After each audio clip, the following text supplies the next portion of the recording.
you hear him in the back row? I'm Susan Brown, and I am the director of the Chapel Hill Public Library. Thank you.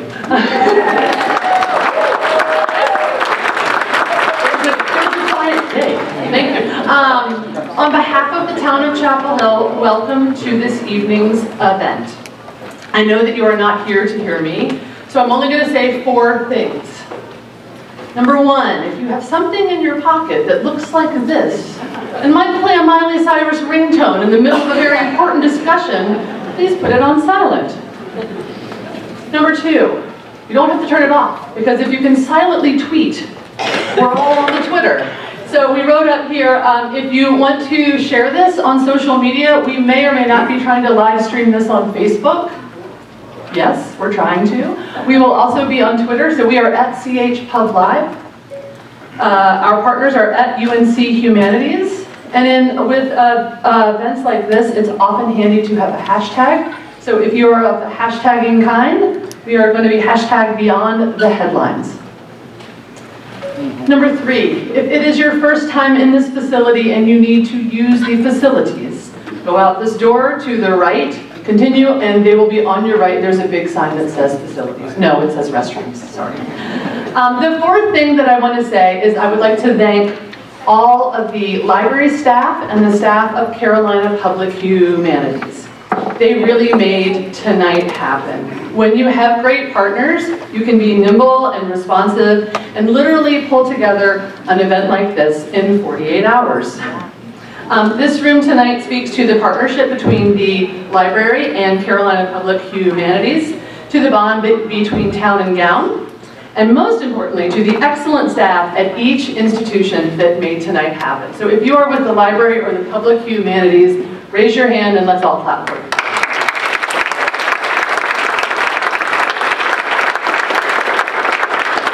So that was 4 things, and I'm going to add a 5th, and then I promise you I'll stop. I believe that libraries are places where communities can come together and struggle together. Places where difficult and crucial conversations can and should and do take place. Community understanding and civil discourse are as much a part of our core business as story times and book clubs.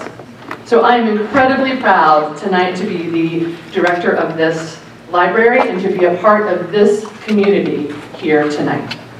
So I've said my 5 things, and now I'm going to turn it over to Lloyd Kramer with the program in the humanities. He's going to say more than 5 things. Thanks, Lloyd.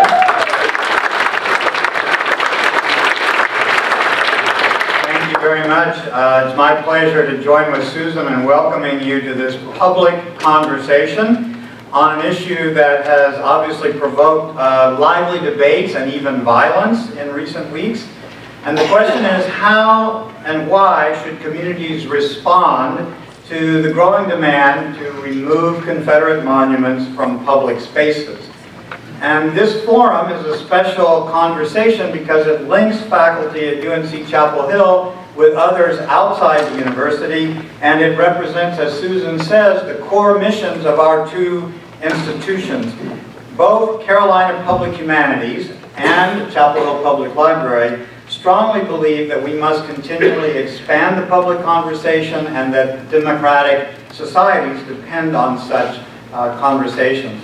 And as Susan said, I'm Lloyd Kramer, and I'm a professor of history at UNC-Chapel Hill, and I'm also the director of Carolina Public Humanities. And I join with Susan in thanking both the library staff and the Carolina Public Humanities staff for their work in this organizational project. But I thank all of you for being here, because there would be no conversation without you, and I thank our speakers also for attending. So we're coming together in a highly charged political and cultural context, which includes, of course, the debate over Silent Sam in our own community. I want to emphasize, however, that our local debate is part of a wider pattern in the history of national and collective identities. What's happening here is by no means unique. And I want to mention just 3 ways in which our debate should be placed in a larger context. First, the present debate about statues exemplifies the ways in which our personal identities are always linked to a wider collective and national identity. It is impossible for us to fully separate our own selves from the society and communities in which we live. And these identities emerge through stories, through narratives that require historical information, public symbols, and public rituals.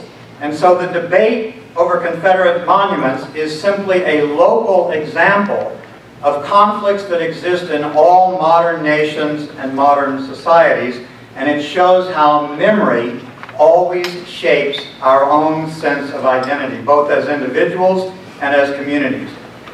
Secondly, American national identity, like all others, has constantly evolved through several competing narratives about the meaning of the nation, and we could see a collision of such narratives in Charlottesville earlier this month.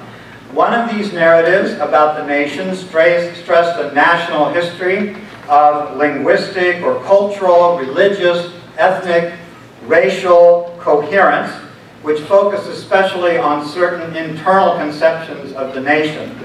Another narrative stressed a national history of civic ideas, multicultural immigration, abstract ideas about political human rights, and less attention to ethnic or racial identity. So there's always a multiplicity of narratives, of stories about the nation.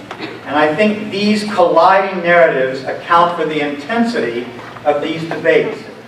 And it explains why people have such strong feelings, because their own sense of personal selfhood is engaged in debates about collective symbols. And third, and finally, this debate has become part of an equally complex debate about free speech.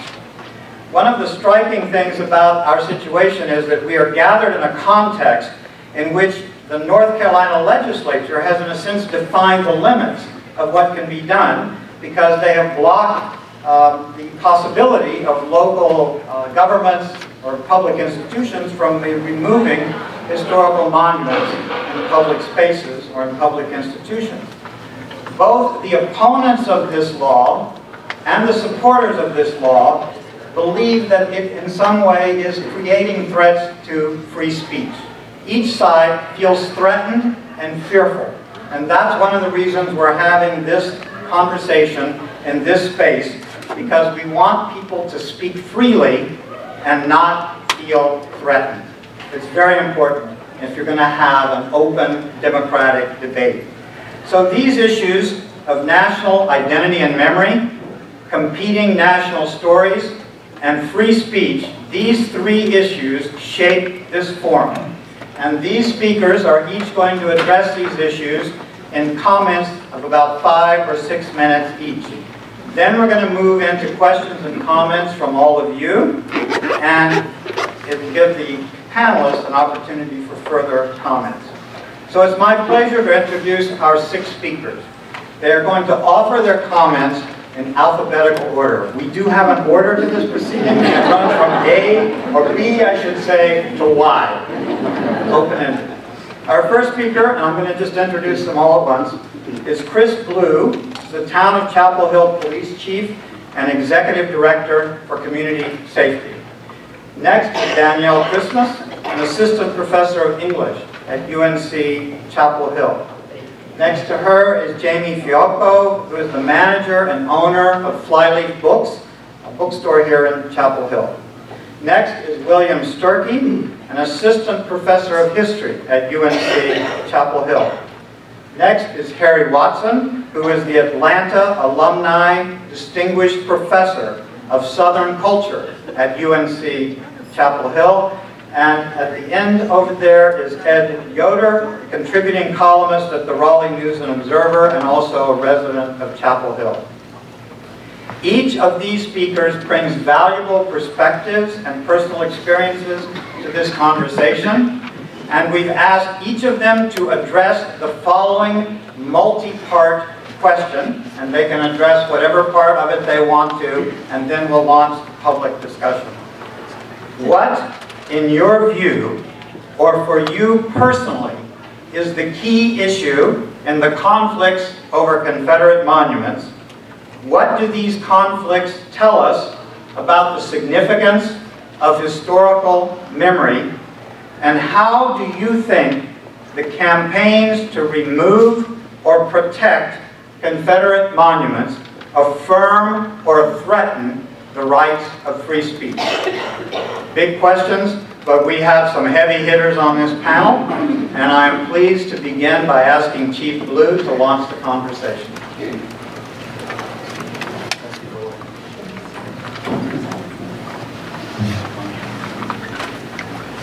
I'm going to do my very best to stick to 5 minutes as ordered, where I can. So first off, thanks for letting me be here with you this evening. This is an important conversation, and I want to just for a second talk about how I ended up getting connected to this discussion, because I think it's important. I think it says something about our community. On the Saturday night when the events were happening in Charlottesville and we were all reacting to that, I got half a dozen phone calls from people in this community, perhaps some in this room as I look around, wanting to think about how we could have a community conversation about what our response would be in Chapel Hill if similar events unfolded here. And it wasn't so much, it wasn't limited to, the suggestions were not limited to what would the cops do, although that was certainly part of the question, but it was how would our community best come together to respond to a situation like Charlottesville? And are there things we could talk about as a community to help people engage in dialogue without it descending into what Charlottesville experienced? And I got a bunch of phone calls all with that tenor. And so I and those folks who have been calling have met a few times, and we started meeting a couple days after those calls started coming in to talk about what a conversation might look like in this community that got at those issues. And probably after our second meeting, it was about the time Susan told me about this event tonight, and it occurred to me that this discussion is not too far removed from the one that people have been talking to me about, and I wondered if there's a connection. And somehow here I am on the panel as a result of that question, Susan. So beware if you ask Susan a question. She might take you up on your offer. That's a pretty good problem to have, I would say. The phone calls and the questions that came to me say a lot about our community, and I really appreciated the opportunity to receive those. And look for us to bring that discussion that's been suggested by many to you sometime soon. So as I contemplated the questions that we've been asked to talk about, I think my outfit suggests what my answer would be to the first part of the question about what's the key issue in this conflict over Confederate monuments. And quite honestly, it's safety. And I think we need only look back at Charlottesville, and in fact, some of our experience with the Silent Sam demonstration last week, the potential that was there, to think about how volatile these times are, and how the very presence of a monument, or the community conversation about removing a monument, which is the case in Charlottesville, can lead to people actually losing their lives. And what I do every day for a living, and the outfit I wear on says that that's what I have to think about. To me, the key element is really not all of the historical significance of the monuments, and there are people up here who can speak to that much better than I can. But what does the presence of a monument and the resulting challenging and potentially dangerous conversations, what does that mean for community safety? I would submit to you, and I've said this to my university colleagues, that I think the very presence of it compromises community safety, and I feel very strongly about that. With respect to historical memory, one thing that strikes me as interesting and a little surprising is the fact that for many people who perhaps have the privilege to feel this way, this is the first time we've talked about this monument. I've heard many people say that, why now? Why Silent Sam now? And I have to remind them that for many decades now, people have talked about Silent Sam. And if you've had the good fortune to not have to think about it, then you've really missed important dialogue and assessment perhaps about where you are in the community. And I think it's a healthy conversation, but I think we ought to remind our friends that it's not a movement, more timely than ever perhaps. And then finally, I think to the question about how do you think campaigns to remove or protect Confederate monuments affirm or threaten the rights of free speech? Well, recently I was appointed to the North Carolina Commission on Racial and Ethnic Disparities. One of my fellow commissioners is in the room right now.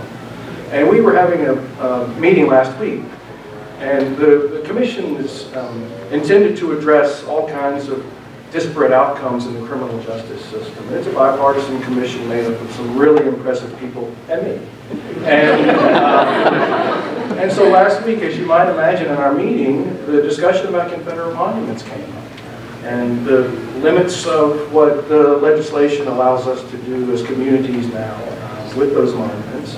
And I mentioned the bipartisan commission, so one of our members, who I won't name, made a very persuasive, articulate, and well-reasoned argument for keeping monuments up, and the idea that they are art, and that public art is intended to provoke, inspire, stimulate dialogue.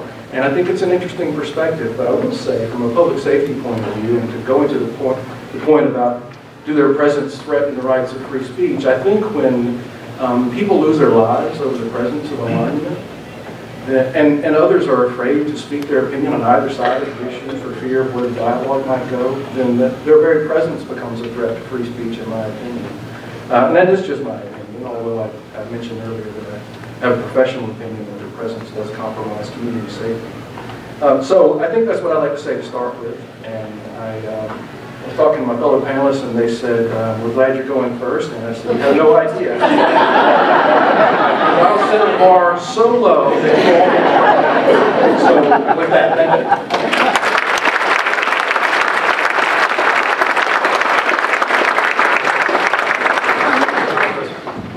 Hello, everyone. Good evening.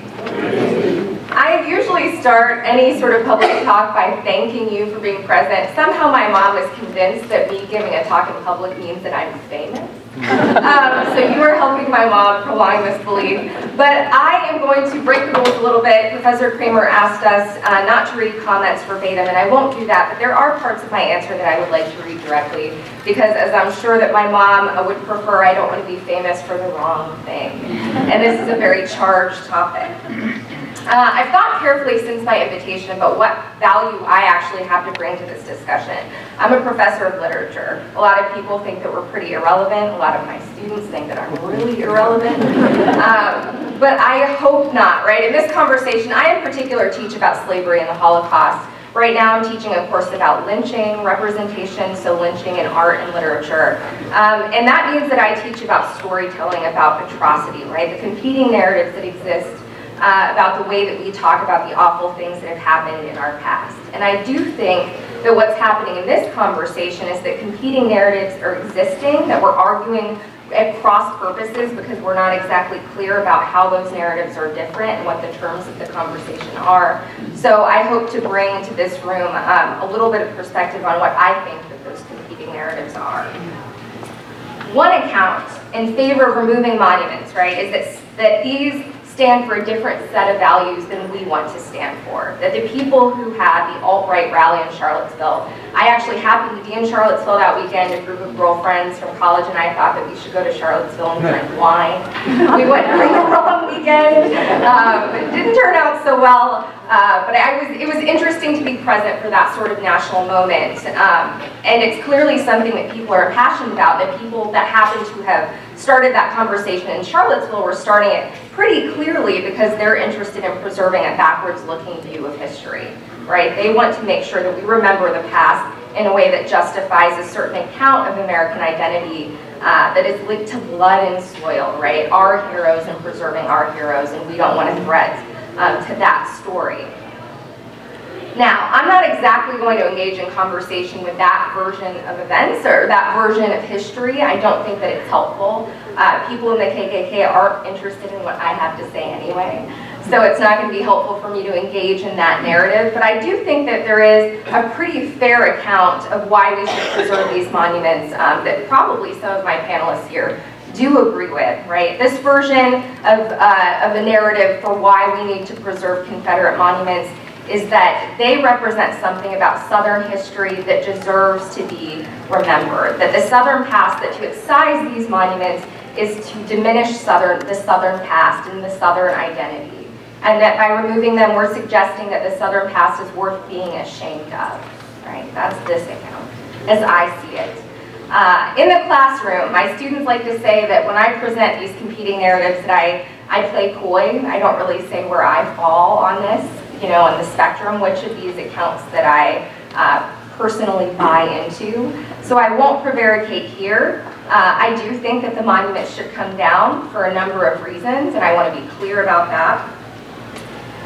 From a purely pragmatic point of view, I share in the public spaces here, in the community spaces. I pay taxes that go towards the preservation of the history that we choose to share about. So I don't think that we need to pretend that the Confederate past never happened. I think that I don't want my community values and my public funds to go towards the preservation and advancement of that narrative of Southern history. I don't think that Southern identity as we remember it should be encapsulated and celebrated in that way. So that's my politics, right? That's the narrative that I buy into. Now there is a certain version of concern with that argument that as soon as we create this line, right, the line exists that we need to cut out figures who were problematic in history, that this line is going to keep moving. Our president, I wrote down the tweet, as the president tweeted, once we start moving Robert E. Lee and Stonewall Jackson, who's next? Washington, Jefferson, right? So this panic, who are we going to stop, you know, when are we going to stop cutting people out? I think that's kind of a specious argument. I think that that is redefining the discussion in a way that's not actually authentic or helpful. A thoughtful case to remove Confederate monuments isn't that we shouldn't remember these people altogether. It's a critique of celebrating these people as Confederate heroes, right? So it's not to say that Robert E. Lee doesn't deserve to be discussed. It means that we shouldn't valorize Robert E. Lee for the things that he did in the preservation of the Confederacy. In the example of Silent Sam, to remove Silent Sam is not to suggest that the memory of young men who were UNC students or young men who lived in this community, that it should be wiped from memory, that we need to convert that to rubble, right? I think that it means that we need to remember them for a different set of things, and maybe we need to not memorialize them, right? These young men were fathers, sons, they were complex people with different sets of values than exist now.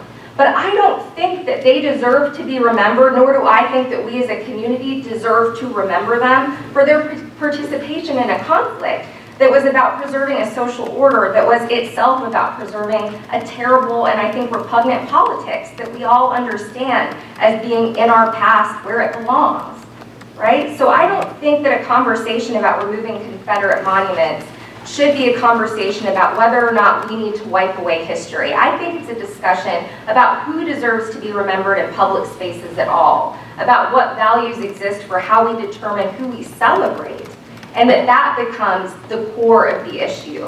I think too that if we, this discussion of free speech comes up and it sort of complicates, in my mind, redirects the conversation in unproductive ways as well. It's, you know, we are infringing on free speech as soon as we start taking these monuments down. I also think that's sort of specious. A friend who was in the audience forwarded me an article about a movie theater in Memphis that is going to cease showing Gone with the Wind. They show it every summer in their summer series. People are really upset about this, so they're no longer going to show it in their summer series of films. And some people are saying this curtails free speech. We're keeping this movie theater from showing this film. It means that an end of free speech is coming, right? More of this alarmism. That is not, in fact, the case. Nobody's suggesting that Gone with the Wind should be wiped out from cinematic memory. They're suggesting that it probably shouldn't be played and celebrated in this particular forum. It doesn't mean that we shouldn't watch and talk about Gone with the Wind, but that we shouldn't put our resources towards showing it in the public forum and celebrating this film. And Gone with the Wind is no more the truth of Southern history than is Silent Sam, right? That is not the fullness and authenticity of Southern history, and it is unfair to the South, and I'm just a Yankee, right? I came here kind of, I have mixed feelings about moving to the South, but I think the South is more dynamic than that, and that it's cheating us as a community to suggest that there are no better people to remember and that there's nothing more important to talk about than suggesting that the Confederacy is what we should, how we should define whether or not the South is, memory exists at all for us, whether history is something we preserve or not. So I think that there's something more, a more important set of conversations to have, and that we will grow stronger as a community by making sure that our energy goes into determining who those figures are, rather than sort of folding into conversations about whether or not we're trying to remove people's right to free speech because we think that a different set of values should be remembered and celebrated. That's me.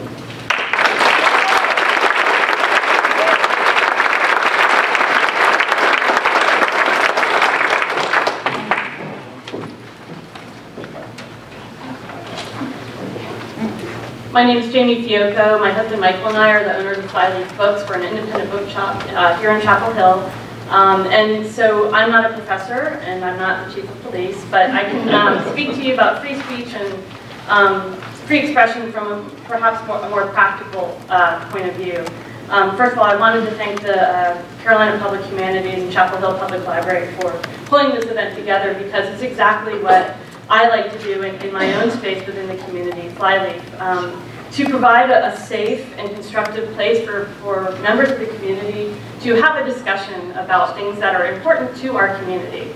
And as Lloyd said, this is a national discussion that we brought local, and it's important. And again, I'm very proud of us coming together in a peaceful way and talking about it, and I hope it is a constructive discussion.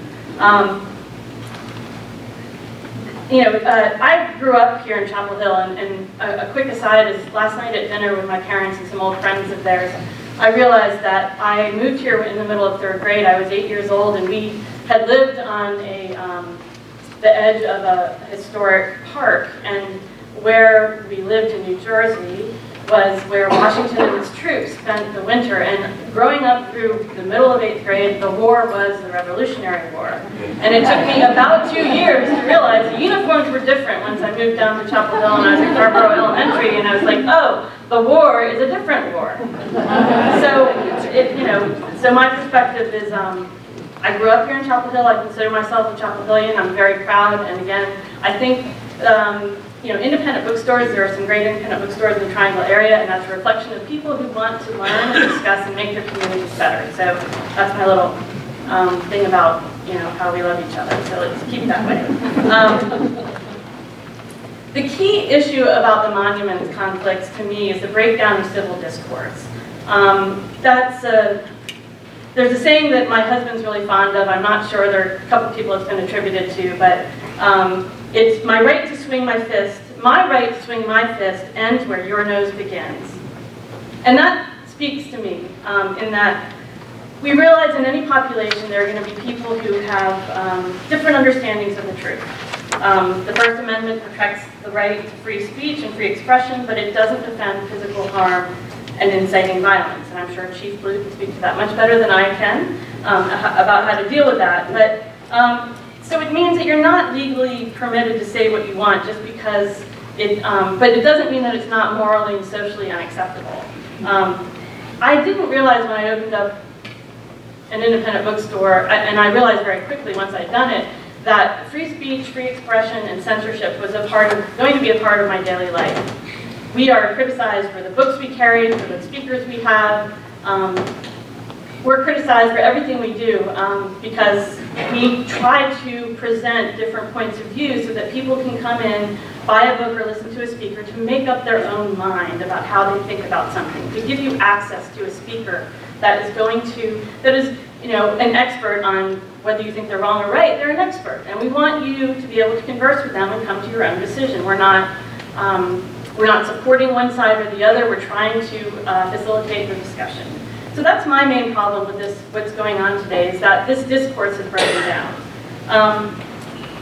And so at Flyleaf, we make these near daily discussions about, we have discussions about censorship, free speech, free expression, privacy, our customers' records. We try to be fair, we try to be balanced, and of course we try to be lawful. We are lawful, that's right, we are lawful. I didn't emphasize that. We are 2 doors down from the police station.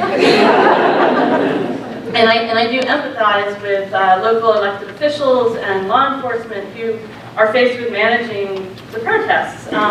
There's a talent and there's also a lot of luck in letting opposing groups exchange viewpoints without being too heavy-handed with security. If we have an event coming up next month and the publicist just told me, oh, well, the author's been having death threats. How do you plan to protect them? And I know my first call is going to be to Chief Blue. But when I set up the event, this wasn't an issue. But the point is that we want to provide balanced opportunities for people to express opinion. We don't want people to walk into an event with uniformed police officers watching them, waiting for someone to make the wrong move. That's not the right environment. So there's, in a discussion like this, there's a balance to creating an atmosphere that is safe and it allows people to feel free to speak their mind. It requires restraint and respect on either side, and often there's more than two sides, to have a productive discussion. I think anyone who works in retail or the service industry, it certainly happens to us, and people will just go ballistic on you. We see it in social media, we see it on the television, people going nuts at the airport because they're not getting what they want, or they're criticizing a restaurant because they didn't get good service. People are allowed to express that opinion. They shouldn't be locked up for it. However, if they incite violence and if they cause harm, there are consequences, and that's not okay. So there's this fine line between allowing the discussion to happen and making sure that no one breaks the rules and that no one is hurt. In a way, it's no longer just what you say, it's also how you say it. A lot of these people that you might disagree with, they might not be pleasant, they might not be fair. Their idea of the truth may not match yours, but that doesn't mean they should be arrested. There is a line that they cross, and at that point, yeah, they can go to the pokey, and we can help them get there. I'm going to close with a recent comment by the writer Francine Prose, and she sums up in a way for me that I agree with this. She says, democracy depends on the civil, healthy, and open exchange of ideas, on the chance to be persuaded by opposing opinions, to reasonably consider variant arguments and explanations. So I think our collective challenge is to get back to that ideal mode of discourse. Our community benefits when we are able to have constructive, respectful discussions that are important to us. Thank you.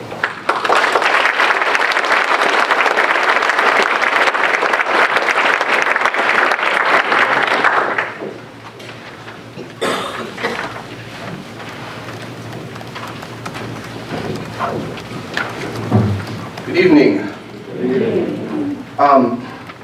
Thank you all so much for being here. I see a lot of familiar faces in the crowd. Hello to everyone I know. Hello to anyone I don't. Quick question. How many folks in the crowd are from long-time North Carolina families? Anybody 2, 3, 4 generations? I'm just wondering. Okay, great. Thank you. We're going to work with that. This monument is not something new to me. I'm actually not that interested in talking about respecting both sides. What I'm interested in getting up here today is my job as a historian at a public university is to get up here and tell the truth, right? And that's what I intend to do. I think the monument should be taken down. I'm going to explain why. I think it's 6 major points. I'm going to unpack those, but essentially there are 6 major points. First of all, Lloyd has asked us to consider free speech. Okay, great. First of all, Silent Sam is a lie. We ended the debate over free speech when they put Silent Sam up. When we think about Southern history, right, when we think about the war between the states, when we think about states' rights, those sorts of things, those are absolutely not inclusive of all Southerners. Those are white Southerners only, okay? So white supremacist Southerners, states' rights, war between the states, often in conflicts over how many rights African Americans should or should not have. The speech given by Julian Carr at the dedication ceremony bragged about whipping a black woman because she spoke inappropriately to a white woman. So he impeded on her free speech, right, and bragged about it at the dedication speech. I brought with me 70 copies of the speech. If anybody wants a copy, I'm happy to distribute those. We'll get back to that in just a second. The other issue here is erasure, right? This historical lie designed by white supremacists to emphasize the morality of the Cold War. The United Daughters of the Confederacy, their mission was to reshape history.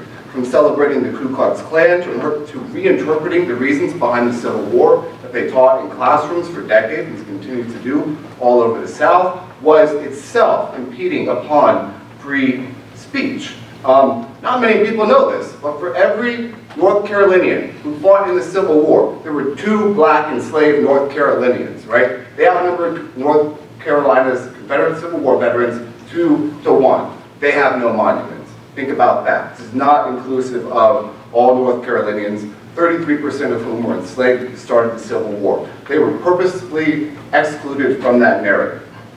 Okay. Also, these are the very same people that advocated violence, that literally burnt down the black newspaper in Wilmington, North Carolina. These were not advocates of free speech. So if we're going to start there, let's say that Silent Sam is not something that represents free speech in itself. We started changing historical memory. We started erasing people from the historical narrative right then and there before the statue was ever put up in 1913, period.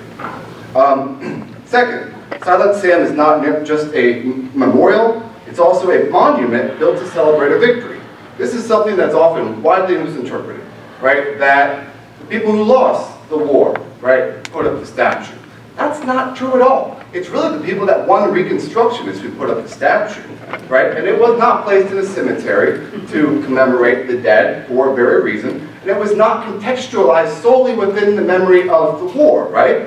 When Julian Carr got up to give his speech, and I know proponents of the statue hate when you bring up facts, right? Such as the dedication at the speech. He talked about not just the memory of the soldiers, right, but the memory of the 4 years after the war, right? When North Carolinians fought to maintain Anglo-Saxon white supremacy. In order to maintain white supremacy in the South, so that I forget the exact wordage, we'll have to get out one of the 70 copies of the speech, but you all know where I'm going. So what are some examples of what he's talking about? Namely, he's talking about violence by groups like the Ku Klux Klan. In 1869, included within those 4 years after the end of the Civil War, Cyrus Guy, let's say his name, Cyrus Guy in Hillsborough, North Carolina, was lynched because he spoke inappropriately to a white woman. Don't tell him that Silent Sam or that message was ever about free speech. The Ku Klux Klan, racial violence that undergirded Jim Crow, that undergirded racial hierarchy in the Jim Crow South. Right? And I'm not just talking about political correctness or semantics because I'm liberal, because I'm a young black history professor. Violence in Southern black history is all over the place. From rape to death to murder to beatings to whippings, like the very one Julian Carr talked about, is everywhere. That violence eliminated the free speech of African Americans who were often killed for speaking up, right, in the name of their own freedom. Black people carry that burden, right? That's very, very much deep within our soul. If you go to Duke and look at their Behind the Veil project, where they interviewed African Americans who lived throughout the Jim Crow South, they talk about how they couldn't speak up. They talk about how their daughters, how their sisters were raped. That violence was incredibly important to the Jim Crow South. And we see this throughout history, right? From slavery to Jim Crow to the Civil Rights Movement.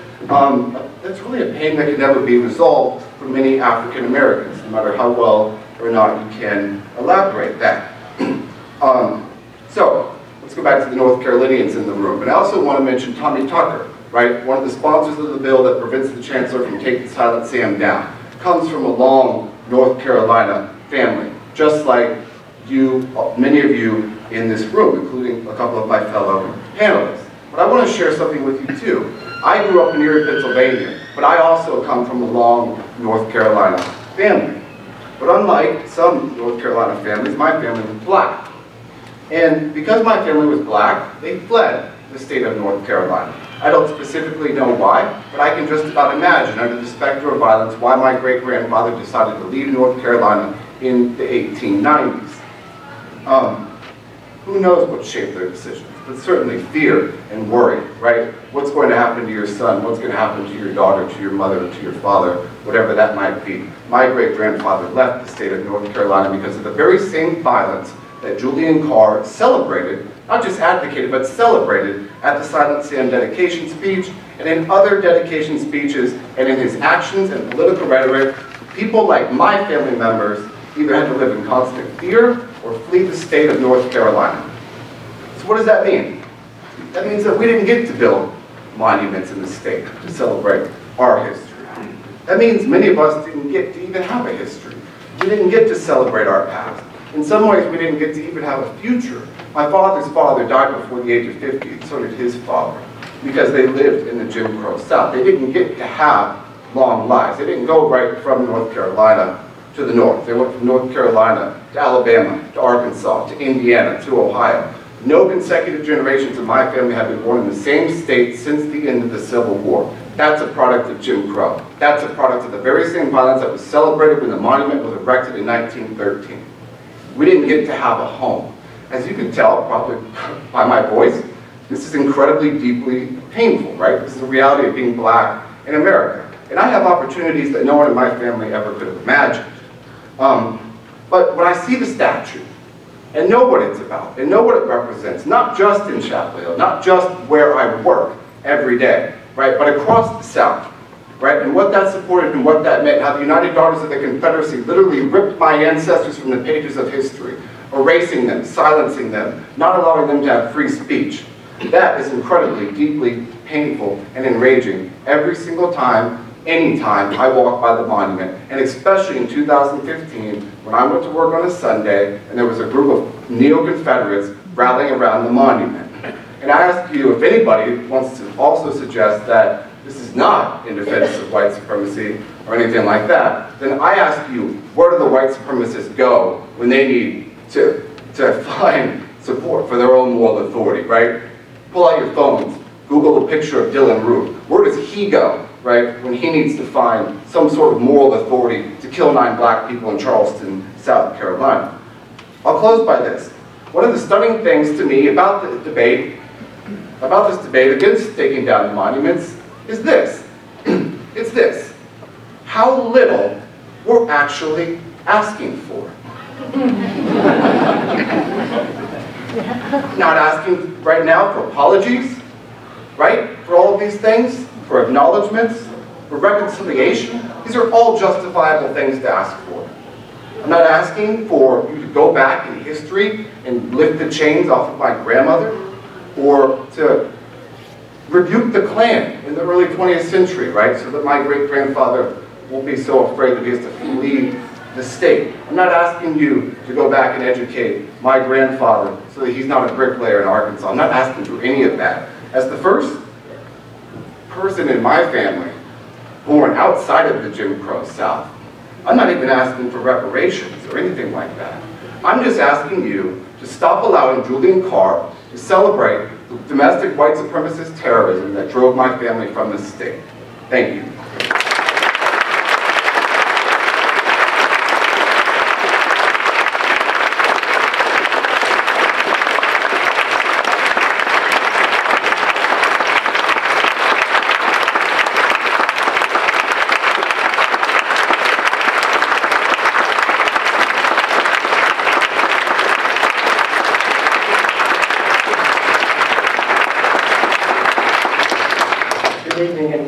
Thank you, of course, like everybody else, for coming. Thank you, Will, for this very powerful and moving remarks. Okay, I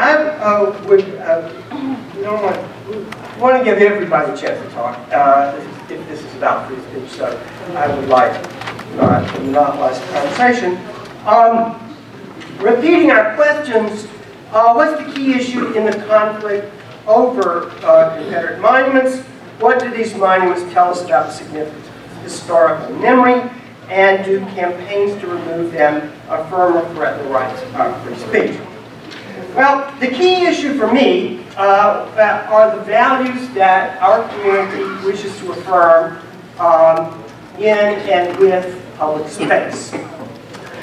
Free speech is certainly very valuable and indispensable in a democracy, and indispensable in universities and in communities like our own. I don't think anybody that I know in Chapel Hill, certainly not, probably not in the community,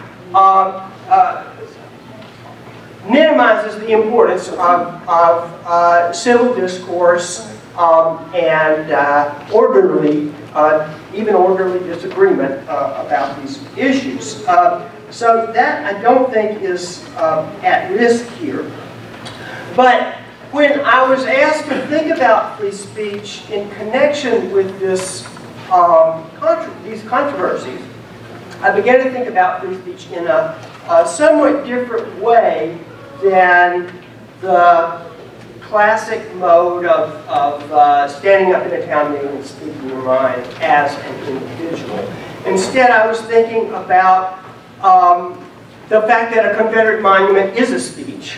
It is a symbolic statement. And if it's in public space, it's projecting a message. So is it depriving, I don't know, the owners or the caretakers of that monument of free speech if it's taken down, or must that group's free expression be honored by keeping monuments of this kind? And when you put it that way, you have to, what I found myself thinking is that unlike newspapers or auditoriums like this one, or so many other free speech forums, a permanent public monument doesn't really lend itself to infinite diversity. You can't put up a statue for every opinion. You can't, crowd McCorkle Place with 1,000 silent Sams. I hope not, anyway. Monuments are therefore not the most appropriate, well, excuse me. A monument, therefore, because they can't be infinitely replicated, is most appropriate for expressing community consensus, not thousands and thousands of individual viewpoints. The other thing is that the message that a monument conveys need not be the message of its founders there, or the people who put it up. The meanings are fluid, they change. The meaning of a Gothic cathedral at the time it was built was medieval Christianity. Today it may be preserved for an entirely different reason about art or historical memory or whatever. So we must either have no monuments at all, it seems to me, or we have to agree on the importance of community consensus as well as community diversity. And here I may be getting into a contrary direction because we are accustomed in our own age to celebrate diversity, and I don't want to minimize the importance of it, but what we're talking about here is community consensus, it seems to me. And what is the place of asserting what we as Americans have in common, not just how we're all different from one another. And it does seem to me that a vibrant democracy needs both. We need to have our own individual opinions, but we also need to have core values that at least most of us believe in, and that the community as a whole is dedicated to preserving. And one core value that the University of North Carolina, the state of North Carolina, the town of Chapel Hill in the United States of America should now affirm is a rejection of racism, racial discrimination, and past and present racial injustice. That ought to be something about which we have a consensus, as close to a consensus as we can forge. Now, there will always be people who say, well, I believe in that, but I think we ought to put it to practice this way, and somebody else says, no, let's put it into practice this other way, and that's a very healthy disagreement. But a common commitment to a non-racist society ought to be one of the values that we celebrate and enforce by civil rights statutes and there's other maybe informal means. So that means that these statutes are not so much about history as they are about the present. That is what it is that we are asserting today about who we are. This reflects the question about identity that Lloyd mentioned at the very beginning. These statues reflect our statement of our identity, what we believe in, just as the Statue of Liberty does, or there's other kinds of monuments around the country. So, the second question was, what is the significance of historical memory? And it's obviously hugely significant. Historical memory and the projection or expression of historical memory or reinforcement of historical memory is what this argument is all about, and it is crucial to our sense of who we are. The construction of so many Confederate monuments between 1890 and 1915 shows that the builders wanted to shape historical memory in favor of the triumph of white supremacy, which certainly includes the end of Reconstruction, but it also includes an orgy of racial violence that swept the South from about 1890 to 1915, the so-called nadir of American race relations. Lynching was rampant. That was when the Wilmington Massacre took place. That is when most of the first segregation laws were passed. They were not passed immediately after the Civil War. They were passed in the middle of this crisis, which had its specific causes, and we don't need to go into them right now. But nevertheless, this moment was crucially important to the builders of these monuments, and clearly they wanted to preserve the triumph and to preserve the memory of the triumph that they had attained. Now, again, being a little contrarian, I would have to say that I'm struck by the fact that the monuments, on the whole, failed. They did not preserve the world of 1913.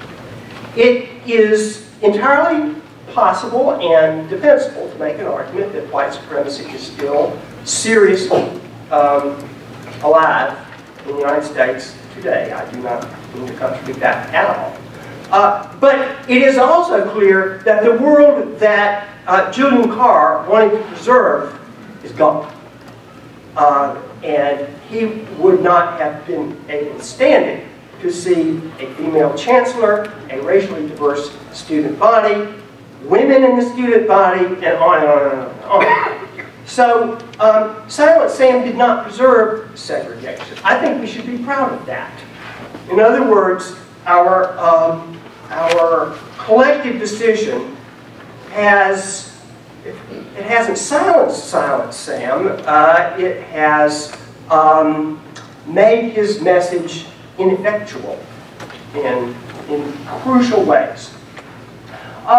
And instead, white students over the years have changed Silent Sam's message, not necessarily the way we want his message to change, but nevertheless, it's different.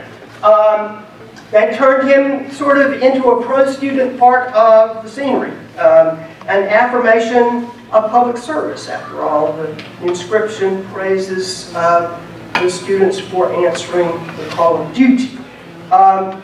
This may seem really weird in this context, but for generations, I believe Silent Sam reminded anybody who took the trouble to read its inscription of patriotism. And finally, of course, as segregation crumbled around him, Silent Sam became a sex joke. All right? So, yeah. Okay, sexist joke. But that's not the message that the United Daughters of the Confederacy wanted to convey. Right? Okay? So, it has changed. The meaning of symbols changes, in other words, and we are not going to be able to fight that. Instead, we have to roll it, and that's not a bad thing. Yeah. All right. Okay. I said I wouldn't do that, right? Okay. Nevertheless, Silent Sam has an explicit meaning, and it is pro-slavery, and it is a rallying point for those who want to celebrate white supremacy today. So Silent Sam shows the importance of historical memory, and when most people have forgotten what he originally stood for, he was comparatively, I would say, harmless. Now that we remember his meaning very differently, his meaning has changed, he is a much more potent and explosive symbol of the wrong kind of values for our community. So I will stop there and say that these monuments ought to come down because their message is toxic and does not represent the community consensus that we ought to embrace. Thank you.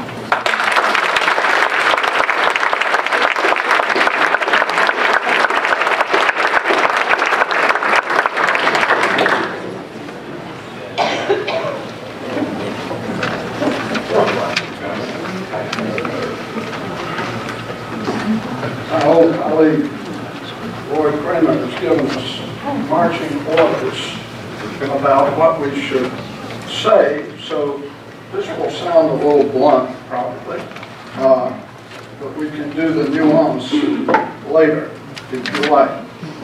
The key issue here, can you hear, can everybody hear? For me, is historical integrity, bearing in mind that the word integrity means essentially wholeness.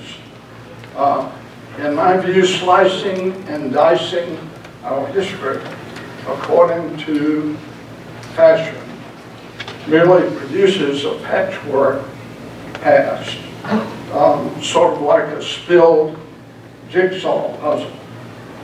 Of course, monuments are problematical, but they are traditional expressions of past persons and moments. And while inanimate statues do not speak for themselves, we tend to read our own meaning into them. But in my view, the agitation, and I'm speaking generally of the agitation against monuments, is not conducive to informed discussion. And its byproducts are often confusion and certainly anger. Now, as for free speech, the First Amendment to the Constitution does not, as you well know, protect vandalism in any form, however high-minded it may be.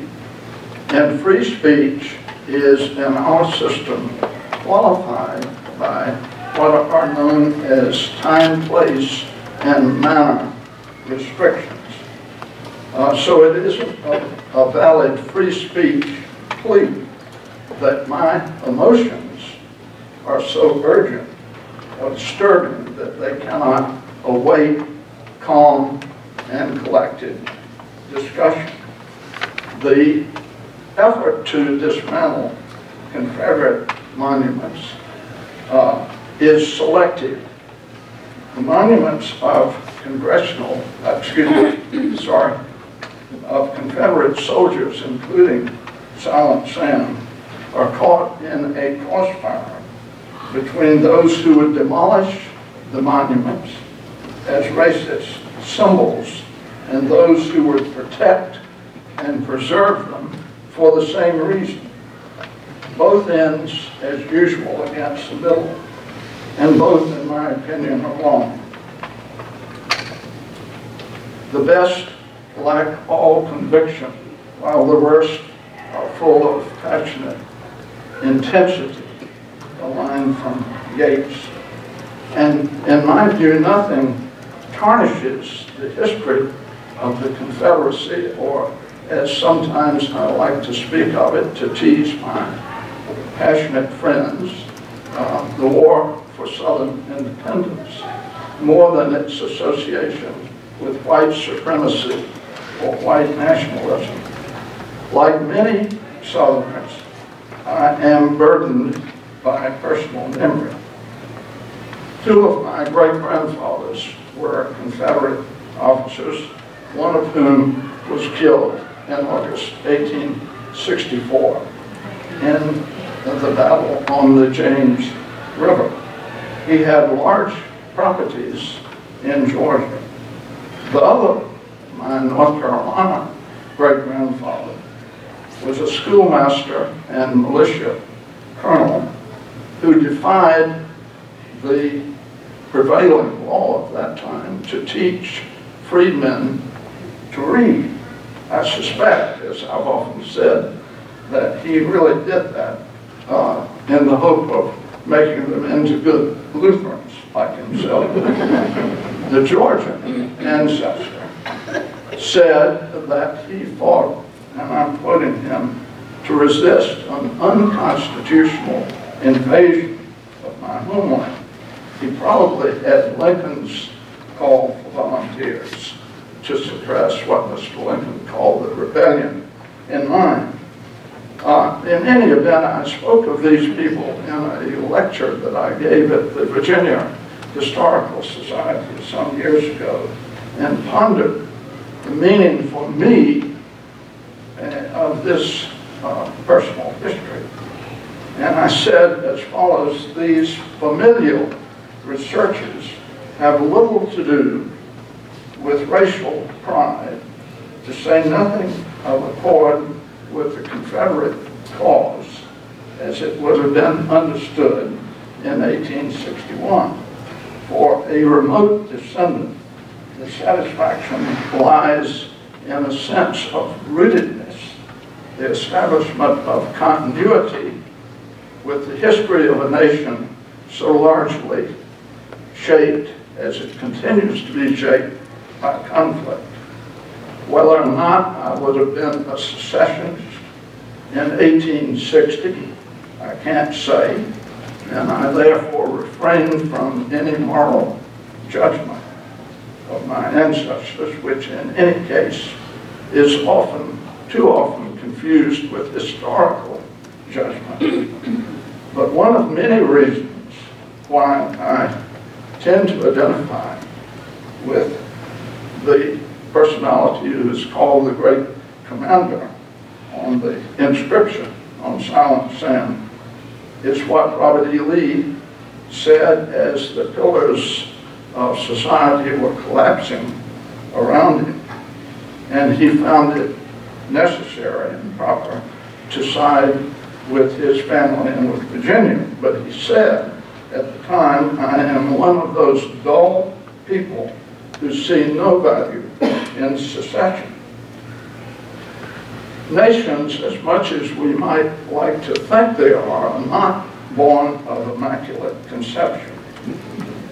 Lee, Jefferson, and Washington, in my view, are great men by all earthly measures, but they were entangled in acts and institutions which they probably would have been glad to avoid. One and all, they were anti-slavery, even though they did own slaves.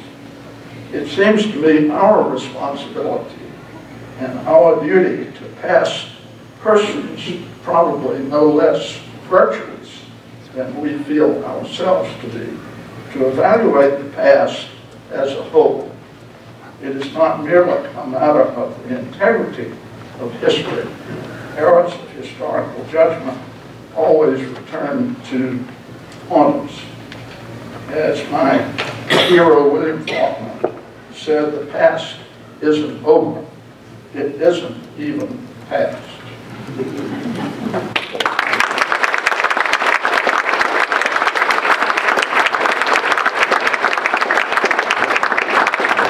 All right, we have about 50 minutes now, and we are going to open the discussion.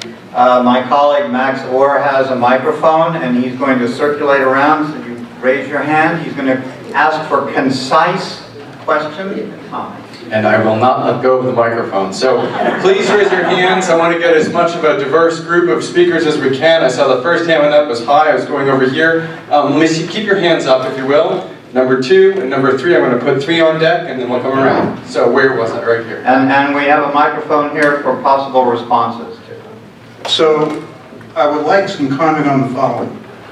our illegally elected General Assembly legislature, because of redistricting, put in place a law which prohibited local communities from taking action on anything. If we did not have that in place, would we have a more civil discourse going on in local communities regarding monuments and statues to racism and white supremacy? And anyone may take on that question. So I'm gonna turn on this microphone. Do we want to take a couple of questions, or you want to? What? Is this on now? Yeah. Okay. Would we have civil discourse if that law had not passed? I'm going to ask the panelists whenever they speak, you get a very brief comment, because we want to get a lot of comments. I mean, I think it depends. It depends on the community. Exactly. I mean, that's my answer. It depends on the community. It might be different, 30 minutes south or north or east or west of here. I agree. I just want to add for context that the law was signed into place 36 days after 9 people were killed in Charleston, South Carolina. A white supremacist named Dylan Groove, who you can find many, many pictures of him with neo-Confederate monuments and flags, etc. When he needed to sort of justify his views, that's exactly where he turned. I just wanted to add that for context. 36 days.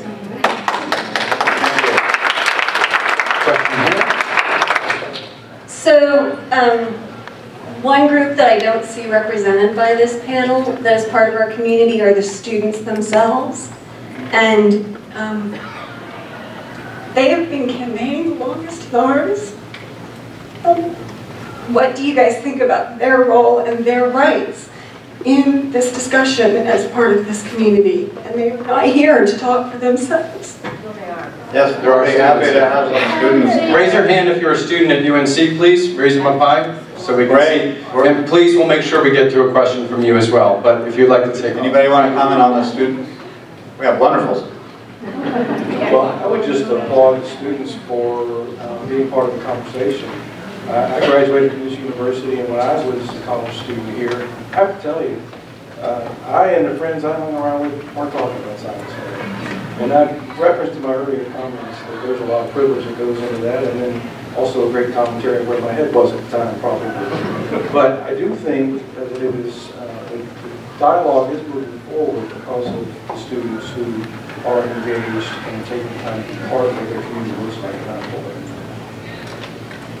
In this capacity, I actually think that Silent Sam is really helpful in animating the students as stakeholders. I mean, I think that they're the biggest stakeholders in this. This is their learning environment. It's exciting to see the students understand their role in the preservation or not of a monument like this.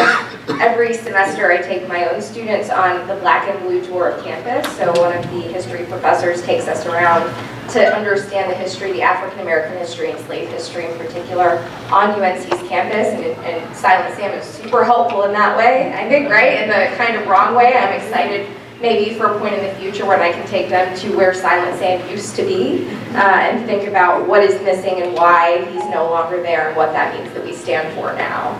Do you hear a diversity of views among your students? Do I hear a diversity of views among my students? It's a terrific question. Probably by symptom of the classes that I teach. Not often. I'm teaching a course on lynching. I think that students who are excited about keeping up Silent Sam are disinclined to take a course on lynching.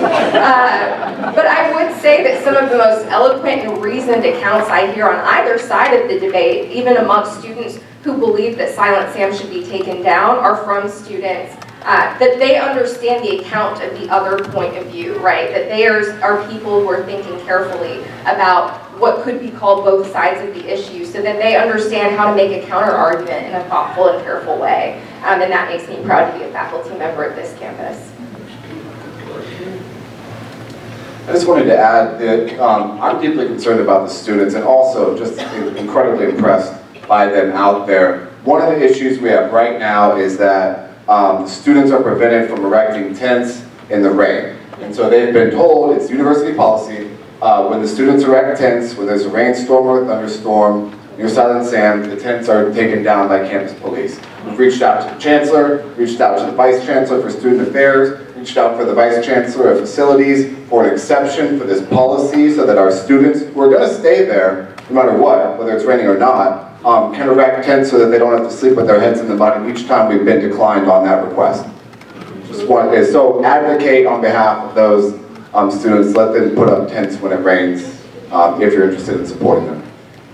And I would like to ask if there are students who would like to get a question, and I will jump to a student right now. I know I have people on deck. Any students like to chime in on this at this point? Back row. Back row? Okay, here I come. So, keep your hand up high so I see where you are. Okay, thank you.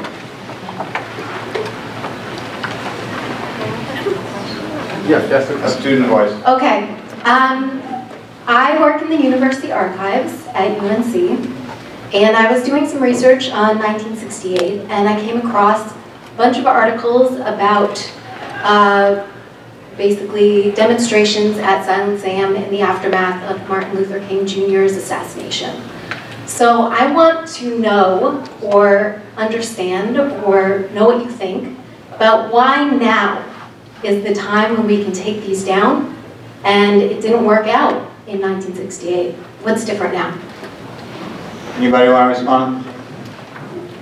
I think in large part the media, 24-hour news cycle. I know others can speak to this better than I can, but in my experience, from where I stand, people, it's just in the forefront of their mind more, and social media especially. I'd like to quickly say, I don't want us to prevaricate in this case either. We have a president tweeting about why we should keep these monuments up, and I think that that's animating a lot of people who would otherwise not engage in the conversation. I think the best reason that I have for taking them down now, well actually, the presence of all of us in this room, right? If this debate was going on in 1968, the reason that we need to take them down now is so that our children and grandchildren aren't sitting in the same room having the same conversation in a divided country 150, 100, 200 years from now. I'll just throw in something sort of with my historian's hat. And that is, I think that due to the efforts of teachers of literature and folks like that, we've had a generation or more of scholarship stressing these days, stressing the importance of symbolic behavior and symbolic expression. And over the course of that time, I've seen more and more interest in symbols and what they do and how hurtful they can be or how helpful they can be. So I am convinced that that is part of the reason why we are so sensitive to these monuments right now.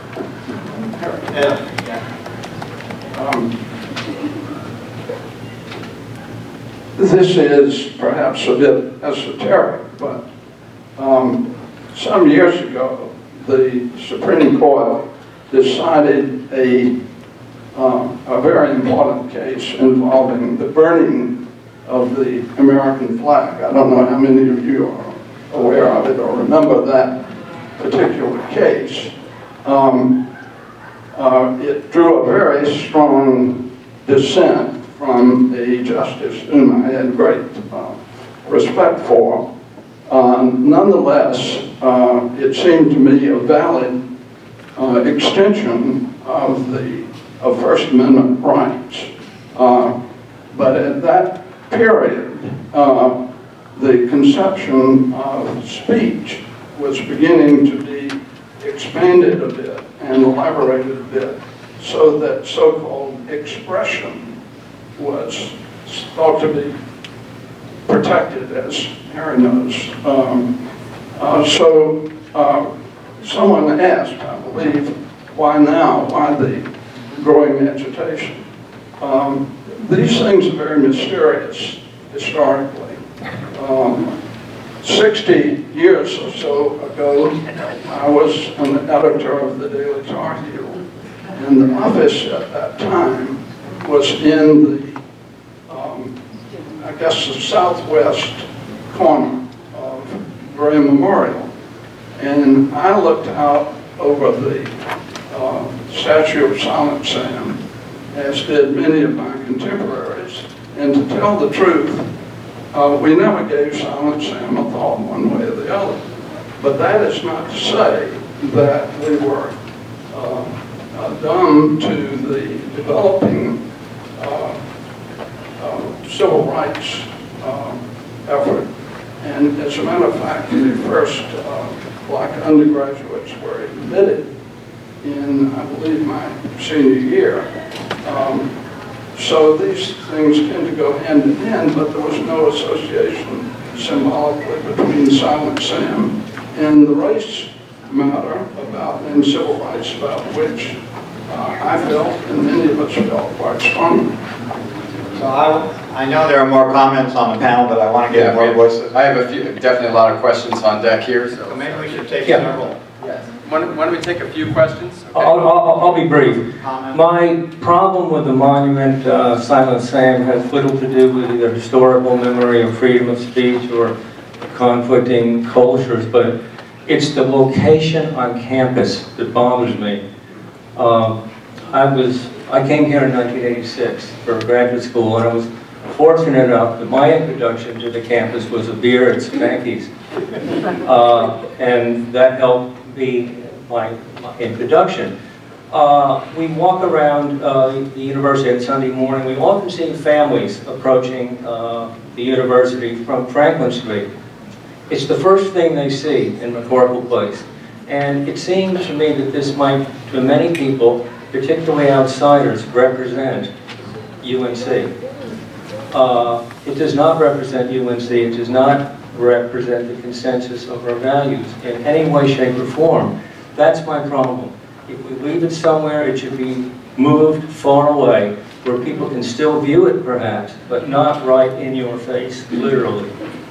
So that's more of a comment, so why don't we go? I want to keep going and adding a few questions here. So I have an actual question.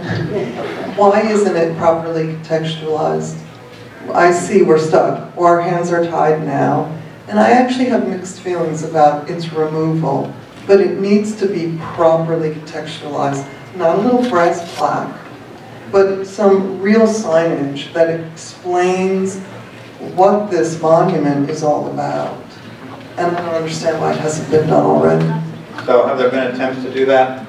Ed, I'll give you 30 seconds. 30 seconds.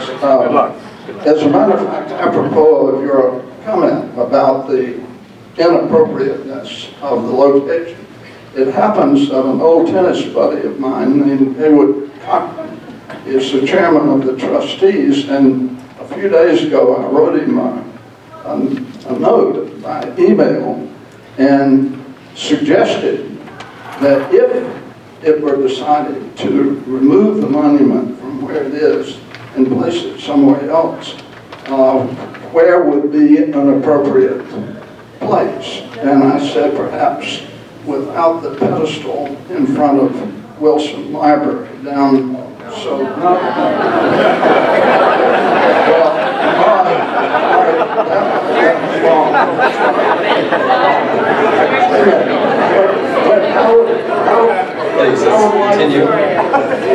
I would like to just see people raise their hands. If it is moved, do you think it would be suitable to put it in some other place? No. The Confederate graveyard. A museum, but then whose museum? Yeah, where do we move? Okay. Okay. We have lots of questions. I'm going to come over here and get to as many as I can, folks. Yes, I wanted to, it's a question I've been asking for quite some time, is if anyone on the panel has any idea why the losing side of a war is getting this kind of respect. Because it seems to me that the loser just shouldn't be dictating how they are represented in history.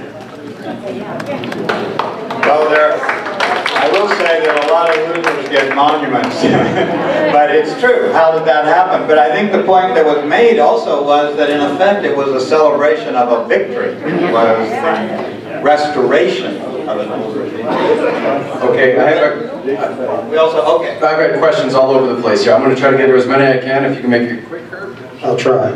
As you can tell, I'm a northerner. I came down from the worst of all places, New York. And we were taught that the war ended about 152 years ago, and you all lost. So we're kind of amazed, I'm kind of amazed that you erect statues memorializing people fighting for an immoral cause, seeking to enslave other people. Now, I don't express this all that often, but friends of mine down here from the South say it was to protect our way of life. It seems to me the way of life in the South ended when the first white man fought the first black man. That doomed society. And what I don't understand is why there wasn't a re-education period after the Civil War, similar to that Germany had after the Second World War, that allowed the population to know, we screwed up, and we shouldn't do this again. Okay, other comments? Any comments? Okay, I think we've got a lot of hands up, and I got one microphone. Why don't we just let a whole lot of people speak, okay? My question is this. It seems to me when it comes to the African American experience, African Americans and other minority groups are just an afterthought. The reason why, when it comes to these statutes, if you're privileged, you don't have to think about the consequences. I listened to the nice discussion about the reading on Silent Sam. If you read it, patriotic. But as a symbol, if I pass by the symbol, just like the rebel flag or Silent Sam, it doesn't speak to me of patriotism. What happened to a nation of the people, for the people, by the people? I can't revolutionize the South, but why is the African American experience in this context always an afterthought for the privilege to consider breaking us off a little piece of something?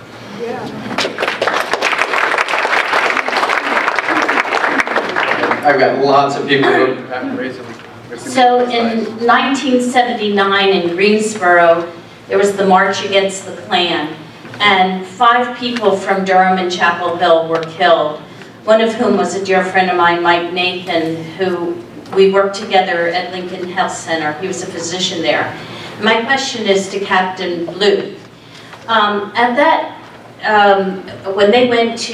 When our local folks went to campaign and march against the Klan, the police in Greensboro did not protect them.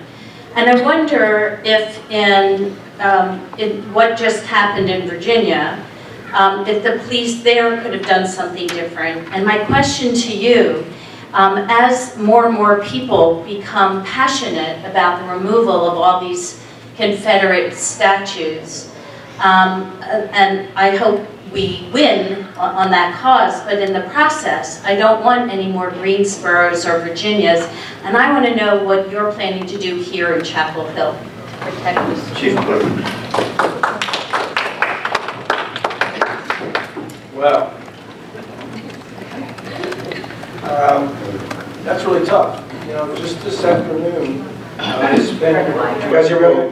Just this afternoon, I spent 2 hours with public safety leaders from all across Orange County having what is now probably our 8th or 9th conversation about that very question. And it really is, I don't have a great answer for you because it's a time like no other. And I will just tell you about some of the key elements that we've been talking about. Number one, we're blessed in our community to have had lots of experience at large-scale events that have involved many different agencies bringing those to successful and safe conclusions. We do it every October 31st. We do it several times most basketball seasons, and there are other good examples of that. And I really enjoy the basketball celebrations. I wish everyone would stay home on Halloween.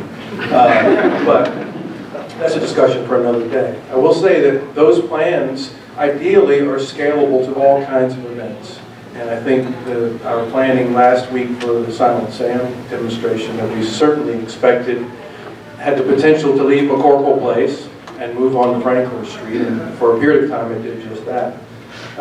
We find that our plans that generally deal with safety of large-scale events do apply in those settings. But the world's very different now. And for example, there was a time we didn't have to think about our plans keeping vehicles out of crowds of people. And you need only watch CNN to see that that's a real concern. And watch Charlottesville just a few short weeks ago, and saw the tragic result of a vehicle making its way into a group of people.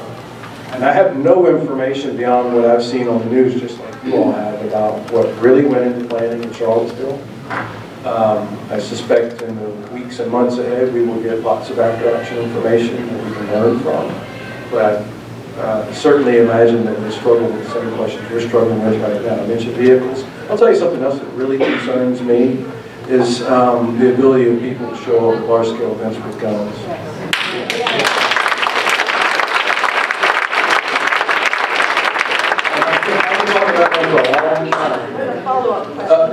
Sure, but what I will say is that we can plan for that all day long, and people can still show up. And that is a real concern for us, and I would just urge you to continue contacting the legislators about that. Because where we stand right now, I believe that conflicts like the ones that we talked about around Silent Sam, and our interest in that healthy public discourse that we've heard many people talk about and want, is absolutely compromised if a bunch of people are standing around with guns and they're not dressed like me. Right? You want? Question a few folks ago about context. As a literary person, I really care about context. And the activist in me especially appeals to students in saying that we haven't made it inconvenient enough not to contextualize or take down Silent Sam. Institutions don't do things unless they're really bothered by not doing them. So we need students putting up tents next to Silent Sam and making a lot of noise. We need people to come out of these events, determine where they fall in this sort of, in the narrative, in this conversation, and be really loud and inconvenient about it, because nobody's going to do anything about Silent Sam.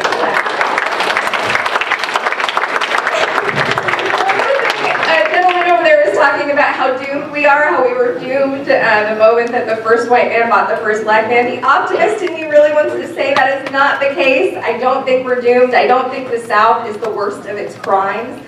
There were abolitionists in this state who deserve to be remembered. There were brown people in this state who did things that means that we can save our memory and remember the great things and memorialize those great things, so we are not doomed. We have so many people on deck that any semblance of order has kind of fallen apart, but I do want to get some more student voices in here. So. Mr. Yoder, you had identified the key issue as being historical integrity. And I'm wondering what specifically the monument brings to that issue, given that there's an immense archive within walking distance of the monument, as well as plenty of documentation across the South. What is it specifically that the monument brings to that as historical integrity? You want to comment on that? Well, I've already said that we read our own meaning into inanimate monuments. So really my own projections, if I had any, which I don't, would only be 1 or 2 in millions or thousands of people who pass by Silent Sam. So I don't really, pardon me for saying, I don't think it's a very useful consideration. Yeah. Okay, I want to give William a chance, and there are some other.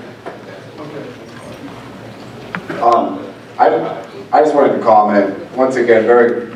We have copies of the speech, the dedication speech, at the monument, where he very clearly laid out what the monument meant to him. But even a broader issue than that is the United Daughters of the Confederacy, who built the monument, who we know launched a program of re-educating people about the purpose of the Civil War that really constituted much of the education about the Civil War throughout the era of Jim Crow. So I'll just go ahead and add that. Jerry? Okay, question here. Thank you very much. I have 3 points that I'd like to make, which really amount to points that I hope you'll consider as you're thinking about what your position is with regard to this monument.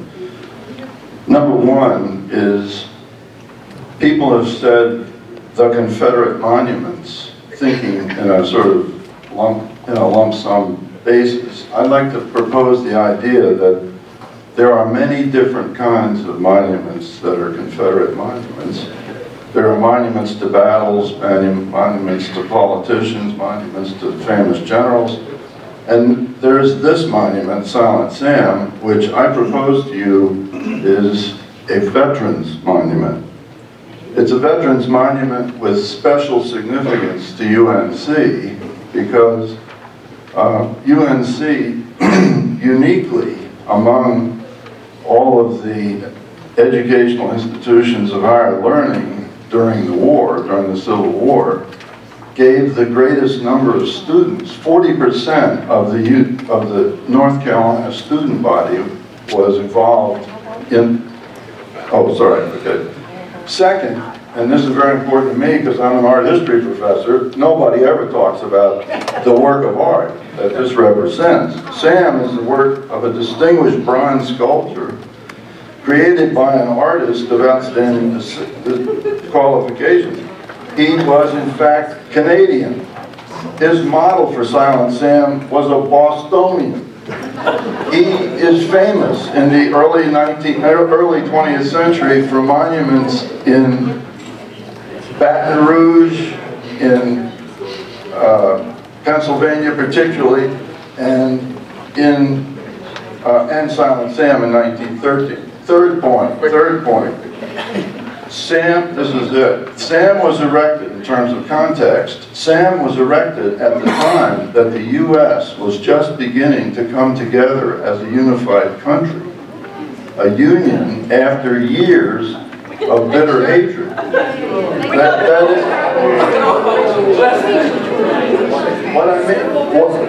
Please keep it simple, folks. What I mean by this is the Spanish-American War of 1898 was the first war fought by the United States in which Southerners and Northerners fought together as Americans. And President McKinley gave a speech to this effect, and this led to the eventual erection of the great Confederate monument in Arlington National Cemetery, almost exactly at the same moment that Silent Sam was being put up.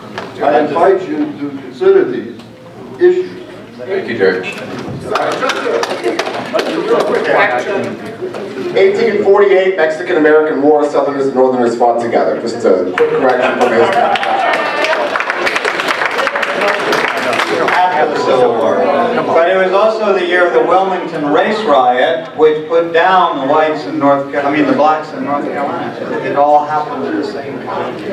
Anyway, okay. We're getting into listen, historical. I've got a lot of people's hands going up, and I'm trying to get to as many people as I can, folks. So here we go.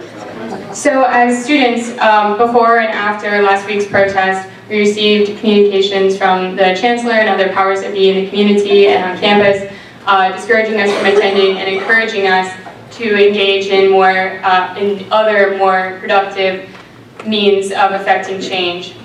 So Chief Liu, I would love to hear from you as well as other members of the panel on how you see not only students moving forward and keeping this inertia strong, but also members of the community and the university itself. Yeah, sure. Well, I think the ability to have conversations like this without losing control of our emotions is a dying art, quite honestly. And I think we have to continue this conversation and be respectful of different points of view. And I know I saw some of those messages. I don't think I sent any of them saying don't participate, but I certainly saw some. And I perhaps had the same reaction that I'm guessing you all might have had about that. But I think the concern mostly around this discussion is can we get together and talk about these issues without hurting each other?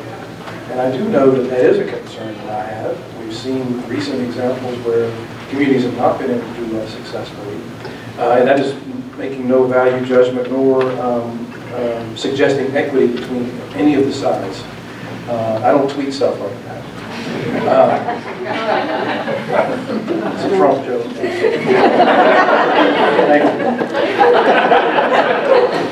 And I actually appreciate that we can be in a room together and actually laugh a little bit together around a really difficult topic, because it is that. Ultimately, why I'm so appreciative of this opportunity, and from folks who have contacted me saying, how can we as a community come together and make each other safe so these conversations can be had? How do we avoid being the Charlottes of war? I think those are the right steps, acknowledging that tempers will flare, acknowledging that these are hard conversations, and committing to working together to create an environment where we can do that safely. I believe in creative means of disruption. So in my own college career, I did a 3-week sit-in, not for anything like Silent Sam. We were quiet and respectful, but like the way to make institutions do something that they are reticent to do is to be respectfully disruptive, right? It doesn't mean engaging in violence or engaging in a screaming match. It means finding a way to make it inconvenient to not do what is the right thing to do. I'm gonna get myself in trouble. Did you want to say something here? She said it. She said it. So, Max, go ahead. Let's take some more comments. I'm going to get to the middle over here. I see some questions over here, some questions over here. We're doing our darndest here, folks.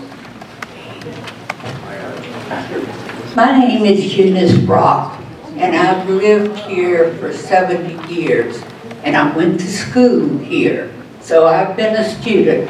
But this is the time when I'm regretting that I'm from the University of North Carolina, because I have seen people interrupt each other, and are even in this meeting with all of the scholars we have, we are interrupting.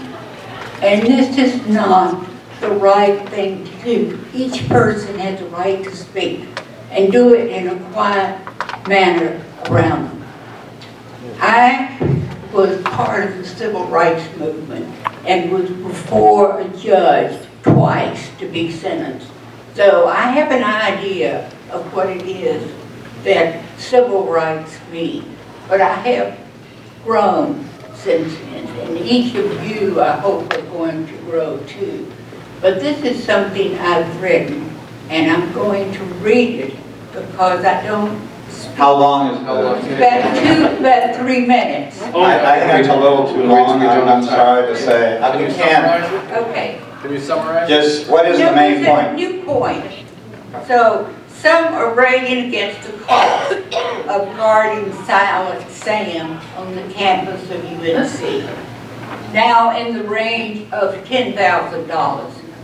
That is a pittance compared with the billions of dollars spent guarding against punitive action by the NCAA in the matter of the athletic scandal at Carolina.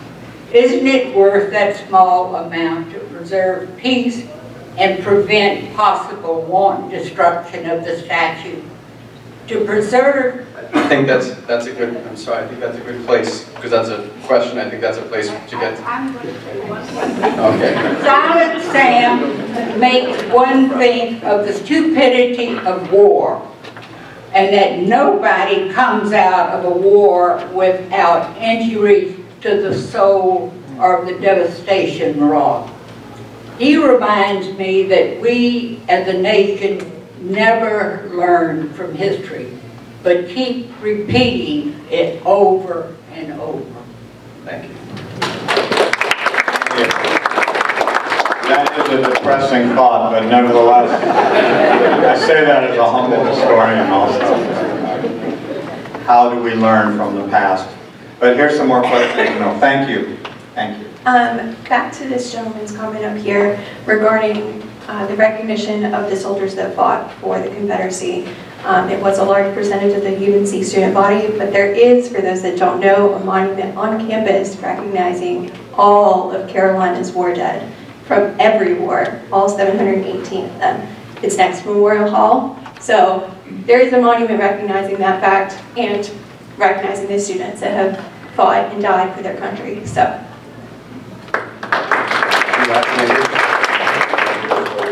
I I didn't come to today needing to be convinced, but if I had to be convinced, then Professor Sturkey, you did it for me. So thank you for that. But I would say this community, I think, doesn't want it. I've been accused of being in a liberal bubble before, but as a town council member in this town, I really believe that we don't want it, that the university doesn't want it.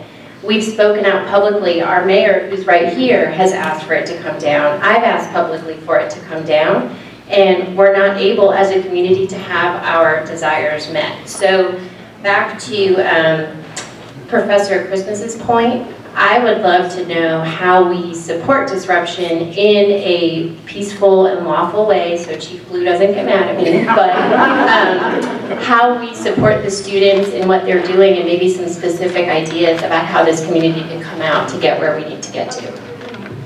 You want to respond to that, Ben? Also, like tenure one day. We are live streaming this. Well, I will say what worked for us is to go to a place and sit in and not move, and do teach-ins and not move, and talk and listen and not move, right? Like, we have to find a way, we have to encourage our students to educate themselves, and I think they're doing that. This is so encouraging that they know why they disbelieve in what Silent Sam stands for. So they have to take that passion and make sure that they're peaceful and productive and disruptive, and be creative about that. So I am not advocating for a sit-in. I'll bring you pizza if you sit in. But yeah, I can't answer that for them, that they can think creatively, because I teach them every day and they're phenomenal. So stay behind if you're a student and do that, have that conversation, because I am hopeful that something can happen that won't make the chief angry and will permit me to get tenure. Okay, question back here. So we're talking a lot about monuments, and we're talking about, you know, racism and what our values are as a community, and I really appreciate the dialogue that we're having today and all of you coming together on this panel, but I think, you know, we're having maybe not the right conversation. In my lifetime, everything I've heard or seen, all the discourse regarding race relations have been around these kind of campaigns, such as affirmative action, such as where do the monuments go, but they tend to kind of make incremental change around, we increase diversity in terms of numbers in certain environments, we increase promotion and senior level influence for certain groups of people that might be marginalized. But what about today, and I've heard a few people mention today systemic, or I've heard white supremacy, but to me that also says systemic racism and things that are maybe implicit in our community today. So when are we, or do you think we're ready to have a conversation around basic, everyday things that are in our society that are results of systemic racism? Today I see 10 people of color, less than 10 people in this room, and I wonder why that is. Do the people of color in our community not care to be in this forum? Do they not know about it because they don't have internet? Are they not able to be here because they are working second shift somewhere? Do they not have any transportation to get here? Because we have done it at a venue where they could access easily at 12 noon because of their life circumstances. So I'm just wondering, that's one practical example that comes to mind today, but when are we going to talk about those things that are in everyday societal issues?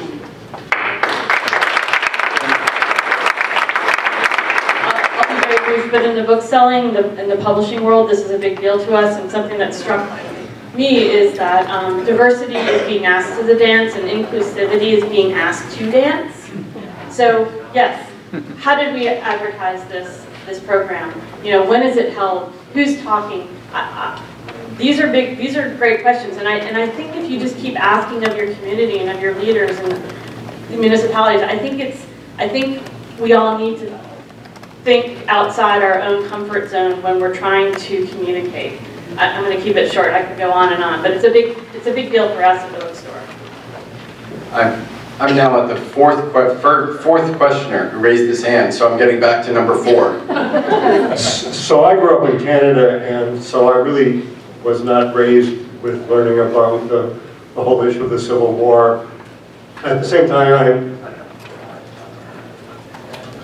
I am Jewish, and the first time I thought about this kind of thing was about 15 years ago when I was traveling in Austria. And I came across a small cemetery that was for Nazi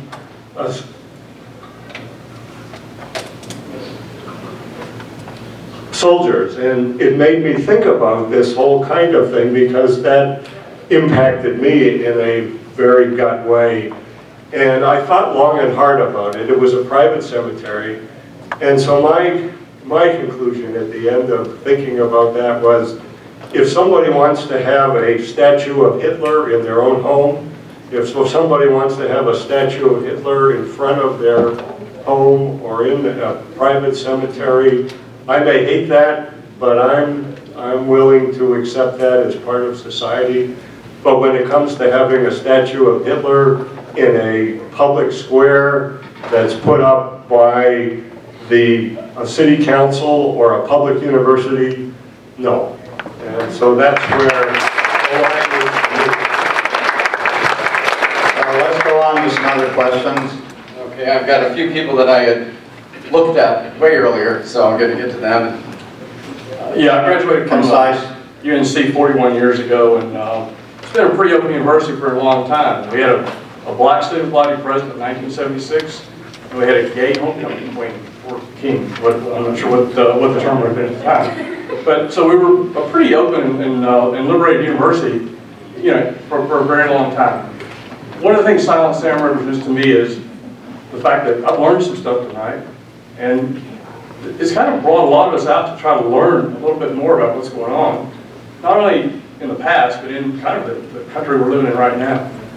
And I served 30 years in the military, served in combat several times, and Silent Sam, to me, I'm kind of like these other guys. It wasn't something I really thought about when I walked through the campus, but to me it represented, like my art history colleague up there says, it represented a monument to those that had served in the Civil War. Whether they were on the right side or wrong side, it's not that important. It's the fact that they did what their state expected them to do, much like I have done what my nation asked me to do, even though I didn't always agree with what I was supposed to be fighting. The library will be closing in 10 minutes and 8 o'clock. This is the end of civil discourse. So my comment is that, to me, the memorial was to the men that served in the Civil War, and not so much a representative of all these things. I have learned some of the things that represented that I didn't know, and that's one of the benefits of having Silent Sam stand there. So, can we get a couple of students over here also, and over here? Just okay. We won't respond. You just let it go. Quick. Okay. Very quickly, we want to know what the role of Carol Folt and the rest of university leadership is, what they're allowed to do, and what they should do. And secondly, if you do want to support students who are at the sit-in right now, it's really easy. Give them food, give them water. Go out and help make a small table for them. They're sitting out for 24 hours, and there are really small things you can do on your way to work, your way back from work, and they'd really appreciate it. Thank you. The Facebook page. Okay, Max, did you get 2 more questions? I've got comments. Okay. Then I'm going to give the panel a final comment, and we're going to. And apologies to those who have raised your hands and we haven't got to. I hope you can see that I'm getting my work out here. So, I'd like to mention that most of these statues, if not all of them around the country, were put up 40 or 50 or 60 years after the war. And it was about the time that the black people were beginning to get some human rights, civil rights, the right to vote. And this was an outcome. Okay. So one more comment over here, and then I'm going to ask the panel. We've got to adjourn in about 3 or 4 minutes. Go ahead. Quick. I have been in this town for 70 plus years also. Silent Sam represents, to my community, people who look like me, as a reminder of cars, comments, the beatings, the rapes. There's no place in this community for anything like that. I've been fighting too long for somebody to say that that statue needs to be on Franklin Street. It needs to be in my chicken pen. Thank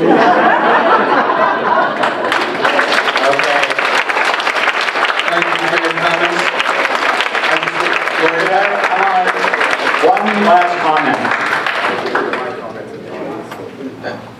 comment to the audience? No, I was going to give up my comment. Oh, give up. I think we have to. Invite them to do a public forum. We'll put something up on humanities.unc. So the Humanities, Carolina Public Humanities is also going to post this, and I think we should open, you're saying Yes, open an ongoing we'll open up discussion. an online discussion for folks if you hadn't had a chance to get your words in. So Paul, Benici, and I will work on that together to open up a space for you to be able to comment on this, maybe on our Facebook page. Please go to our Facebook page, Carolina Public Humanities, so that's available for you. So what are you trying to say? Did you have? I just had my hand up for a long time, I'm sorry. Oh, okay. I So want to say something, do you want to give me a spot? I think we need, I think we've come to the end of this process, but I want to thank all of you. I want to thank all the panelists, first of all. And there are still some copies of the speech that William brought. And I hope you'll come to some other programs of Carolina Public Humanities, and I want to hand this over to Susan for the final word. Thank you. I just want to say thank you all for coming out tonight. Thanks to our partners at the university. We in the library profession are at the height of proclaiming we are open to all. You will see that on our posters here. We take that very seriously. So to the gentleman in the back who was asking those key questions, and to anyone here, if you have thoughts about how we can truly live that and be open to all, and that goes to transit routes and the hours we keep and the newsletters that we send out, I encourage you to come and talk to me. I would welcome that conversation. So one final round of applause for our partners, our panel, and you, the audience.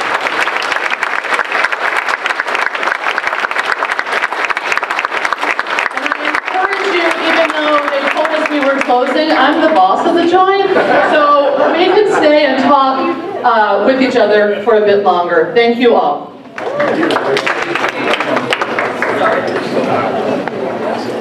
Okay, thanks everybody.